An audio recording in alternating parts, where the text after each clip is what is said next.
মন্ত্ৰীবৰ মহাৰাজ, দিনক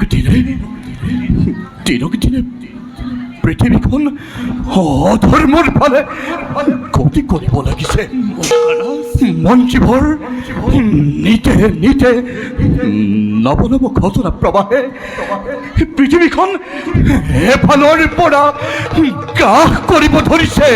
মহাৰাজ, অনাবৃষ্টি, বিনা মেঘে বজ্ৰপাত, মহাৰাজ, এইবোৰৰ কিবা কাৰণ আপুনি বিচাৰি পাইছেনে মন্ত্ৰীবৰ? মহাৰাজ, মহাৰাজ, মন্ত্ৰীবৰ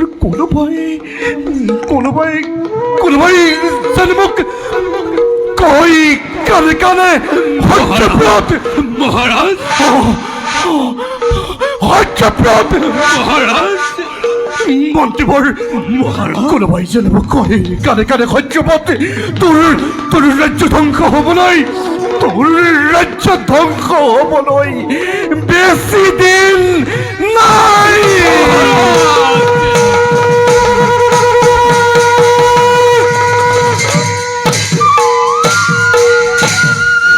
সঁচা কথা মহাৰাজ, চতুৰ্দিকে হাহাকাৰ ধ্বনি শুনিবলৈ পোৱা গৈছে।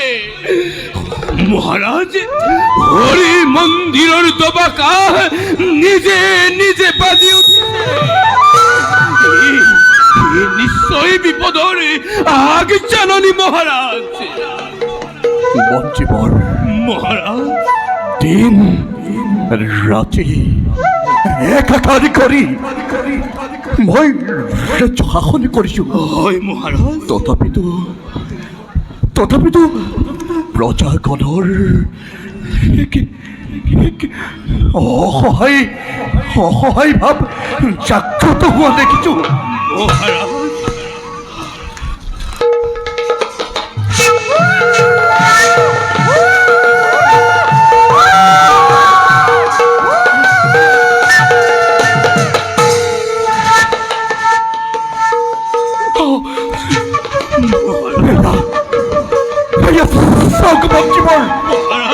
দিন দুপৰতে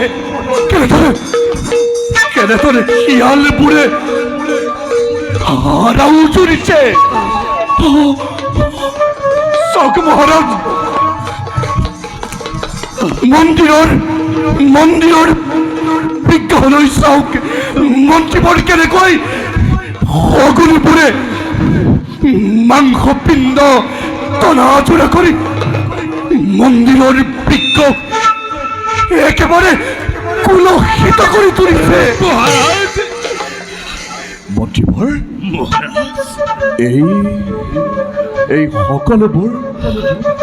এই সকলোবোৰ দৃশ্য দেখি এতিয়াও প্ৰজাগণ কিয় নীৰৱ হৈ আছে? কিয়? মোক এটা উপায় দিয়ক মন্ত্ৰীবৰ, মোক এটা উপায় দিয়ক। মহাৰাজ, শ্ৰী হৰিক আৰাধনা কৰাৰ বাহিৰে অন্য উপায় একো নাই। মহাৰাজ, এই ৰাজ্যৰ অমংগল খণ্ডন কৰিবৰ বাবে আমি একে অনতি পলমে মহাযজ্ঞৰ কৰো আৰম্ভ। হয় মহাৰাজ, মহাযজ্ঞৰ। মন্ত্ৰীবৰ, মহাৰাজ, এই সংকটৰ সময়ত কেনেদৰে মই মহাযজ্ঞ কৰিম সমাপন? আৰু এই মহাযজ্ঞ সমাপন কৰিবলৈ আহিব বা কোন? মহাৰাজ।